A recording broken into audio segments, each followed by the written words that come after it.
Side Brian Wilson. You know, you see something that you don't like in society, something that you don't like about government or some institution that you have to deal with. Well, there's a couple of things you can do, Larry. You can whine about it. You can complain about it. You can just, mope. Or you can do what our next guest did. You can actually get out there and try to change it. And I admire this effort greatly. Joining us on the line right now is Graham Jenkins, who is starting something called the WMATA Writers Union. These are people who have had enough with the problems on the metro system, and Lord knows we got a bunch of them, but they, instead of just sitting there and whining and criticizing, they want to do something constructive to change the situation, and that's what they're all about. Graham, good morning. It's good to have you on on Mornings on the Mall. Good morning. Thank you, sir. All right, so tell me how this all started. How did you decide that you wanted to do something like this? Graham, I guess we're going to try to reconnect with Graham. It sounds like he may have lost his signal. I love that they're doing this. I mean, I want to know from Graham how this is really a union or a trade union, because usually you think of an employee as a union, right, or something like that. But I remember just about 2 weeks ago, we had Jack Evans on, who's the council member from the District of Columbia, who sits on the WMATA board. And, one of the things that I've been beating the drum on here whenever we have problems with Metro and WMATA and Silver Spring Transit Center and all that stuff is that there's no accountability from anyone. Mm-hmm. The people who sit on this board are always, two people removed from an actual election. No one runs for this board. They're appointed, and they're usually appointed by someone else who is an elected official or thereabouts. And so everyone points the finger at each other. And I asked Jack Evans, who sits at these meetings and speaks on behalf of the writers? The actual people who are affected the most by the decisions they make. And he says, oh, no, nobody. Nobody, but we're their representatives. We represent them. No, they don't. They represent their own interests. Well, Graham is trying to change that. Graham Jenkins rejoins us. Graham, so how did this whole thing start? Well, so after a few attempts at this in the past, this past summer really saw things come to a head. Things have gotten worse than ever. It's an agency that's clearly unresponsive to the demands of writers and actually the government alike. Even the oversight has had issues with the organization. And so at this point, we decided that it's really time for the voice of the writers to be heard and to become an actual constituency that the organization will listen to. And so what's been the response thus far?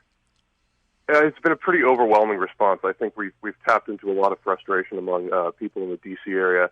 Our membership within a few days is up to over 700. At the rate we're going, we'll have over 1,000 by the end of the week, and then it'll just be upwards from there. Yeah, and what's the response from the elected officials who hold all the strings and all the power right now, or supposed power, with our metro system? It's a good question. We haven't seen any outright hostility. We've actually seen some interest from employees of WMATA itself in joining our organization. Employees. So I think there's a lot of people. Yeah, there are people both inside and out interested in this. Huh. What's interesting to me, Graham, is that these politicians. You look at most of the members of the WMATA board, and they love unions. They absolutely love unions when they're supporting their campaigns, when they're giving campaign contributions, when they're supporting them for elected office. But I wonder what their response is going to be when this is a union that isn't necessarily funded by wages and dues, and they're not seen as a big golden ticket to a campaign contribution. Instead, it's a union representative of the people that they're actually supposed to be serving. Well, and that's sort of been a big sticking point, is the accountability of the board. As the way that WMATA is structured right now, they're supposed to be that point of oversight. They're the ones who are supposed to raise concerns and really represent, as elected officials, represent the people they've been elected to represent. But what we've seen is an abdication of that, where the board sort of takes whatever the authority is telling them at face value and doesn't question it anymore.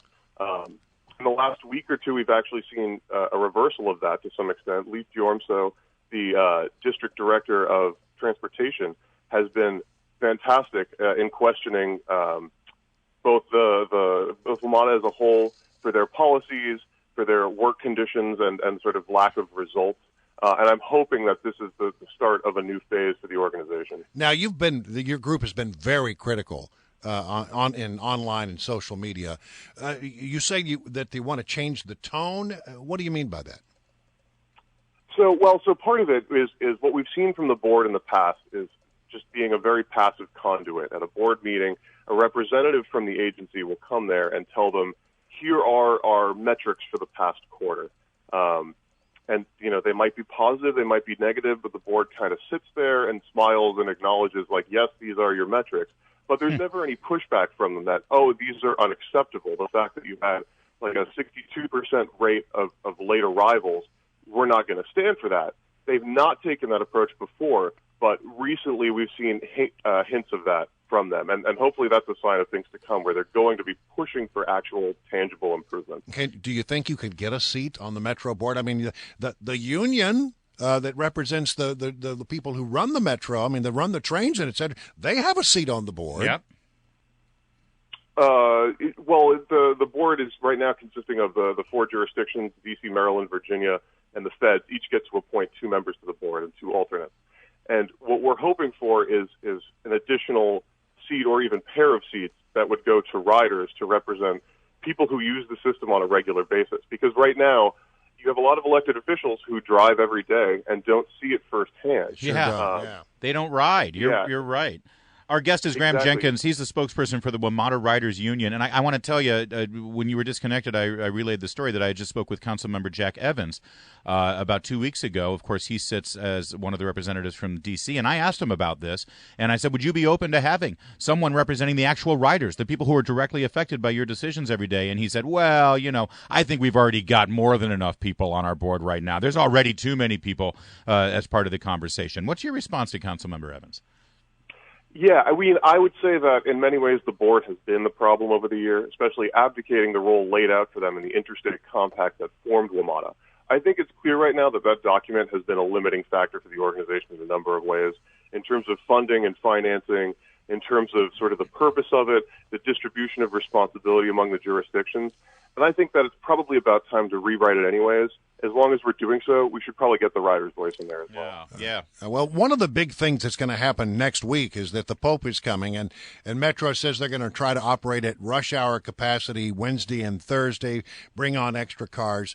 What level of confidence do you have in how that's going to go? I think they will try their best. I don't know what sort of aggressive maintenance program on the rail cars might be undertaken this weekend. I mean, the problem when it comes down to it is that you've got enough faulty rail cars in the pool to really jeopardize the whole operation. Because if one car goes down, that train's out of service. And when you're running them as close together as they will be, it has the potential to cascade and be borderline disastrous. So I think they'll probably try their best, but I don't have a lot of hope for necessarily a smooth time. Real quick question, hopefully a quick answer too, Graham Jenkins. We always hear from these people on the WMATA board, whenever there's a problem, that they just need more funding. It's a problem, they just don't have enough money, which of course means they're going to raise the fares. What's your response to that?